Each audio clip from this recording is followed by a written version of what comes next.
Here's a submission from Yamaford. Very, very, very close on your tune. Yeah, I know that feeling very well. Make a note of all your settings. Dump your configuration and save it because you never know. You want to get it back. But yeah, you're very close, but you just have this one little thing to get rid of. And that's a good position to be in. It means that, so many people, their copter's just flying bad and they don't know what to do to get it to fly good. But if you're in a situation where your copter is flying like 95% good and there's just like this little one thing that you got to get rid of, you're really close to a perfect tune. And it's almost like, the joke. The guy goes into the doctor and says, "Doctor, it hurts when I hold my arm like this." And the doctor says, "Well, don't hold your arm like that." So people are like, "Well, I get these prop wash oscillations when I turn left." And I'm like, "Well, maybe you turn right." And then your copter will fly perfect. But no, let's take a look.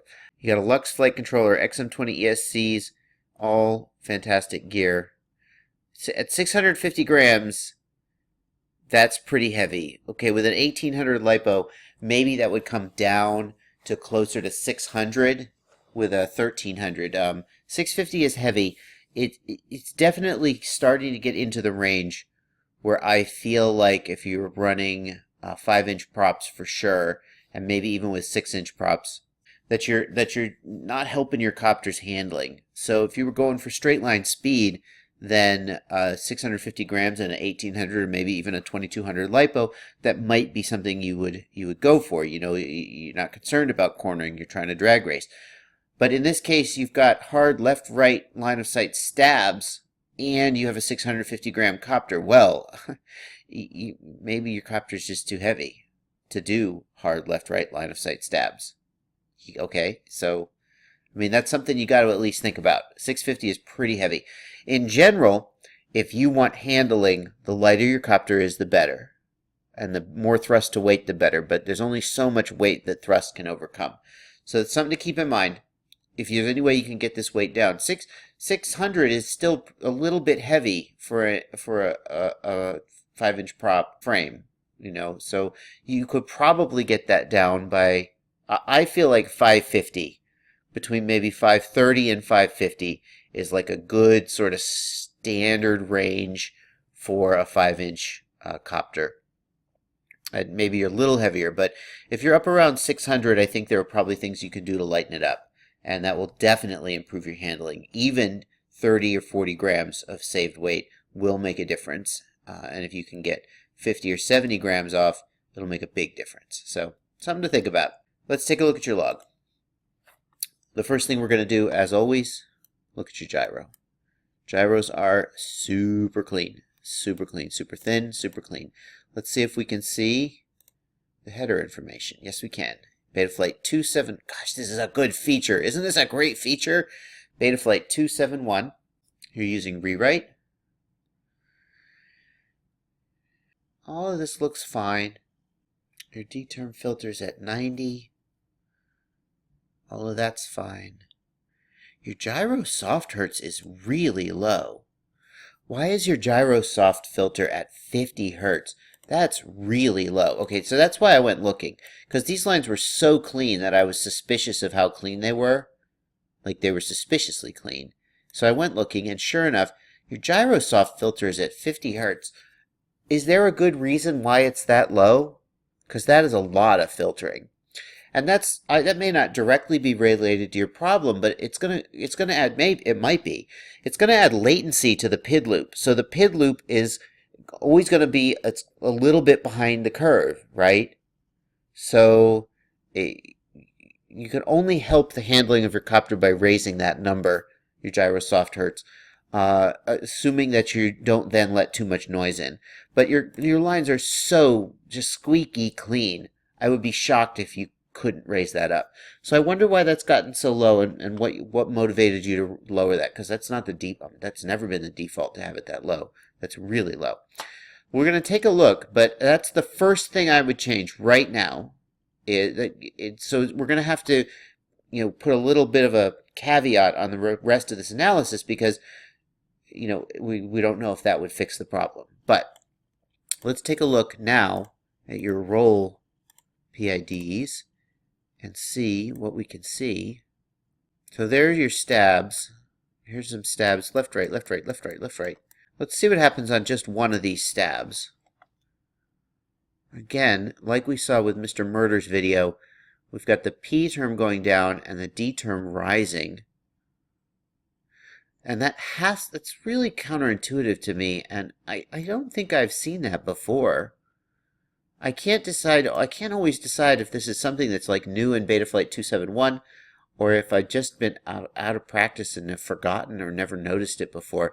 But it's really counterintuitive to me that the D term is opposing the P term here. Notice, though, that although they appear to be identical in magnitude, I don't think the scaling is the same. Is it 21 for D and 46 for P? Yeah, notice that they are not the same in magnitude. So although the D term is counteracting the P term, it's not canceling it out as it would appear if you just look at the magnitude of these things. But it is weird because the D term, people think, oh, well, the D term damps P, so of course it's opposing it, but that's not actually how it works. And I have a video on D term and how the D term works if you want to take a look at it. It's this one. I'll give you a card right now. It'll pop up just on the screen, and that links to this video if you want to check it out. The D term doesn't just damp, it also accelerates. Regardless, I have to think that the reason the D term is behaving like this has something to do with these spikes from RC command. But this seems really counterproductive, and I'm not going to do this because I'm lazy, but I'm really curious if this was happening on older versions of Betaflight. I don't think it was, because it seems like I would have noticed it, and it seems like it would have stood out to me, but maybe I'm wrong. Anyway, setting that aside, we can see that as the stick centers, what happens as the stick returns to center? The P term opposes the gyro. It switches from the P term is going the same direction as the gyro here. Notice the purple line is going down, the pink line is going down. They're both moving the same direction. That means the P term is pushing the copter to move faster. And then as the stick returns to center, the P term moves to opposing the gyro. It's slowing the copter down. We can see that as the stick returns to center, the gyro returns to the 0 line. Then there's a little bit of rebound. Again, we see the D term opposing the P term, and that can't be helping your rebound situation. So I'm really curious, and I almost think I'm going to reach out to Boris to see if I can get an answer on this. And maybe I'll post here. Maybe he still reads this thread actively enough, he'll notice. But it's really confusing to me, and that can't be helping, because the D term it's roughly half the magnitude of the P term 13 and 24. Yeah, it's roughly half the magnitude of the P term. So it's cutting off. It's canceling out about half the P term, and that's making the P term less authoritative and less able to stop the copter abruptly. I don't know. And it seems to happen anytime the stick moves quickly and we get these shark fin lines that are the result of the RC command stair-stepping.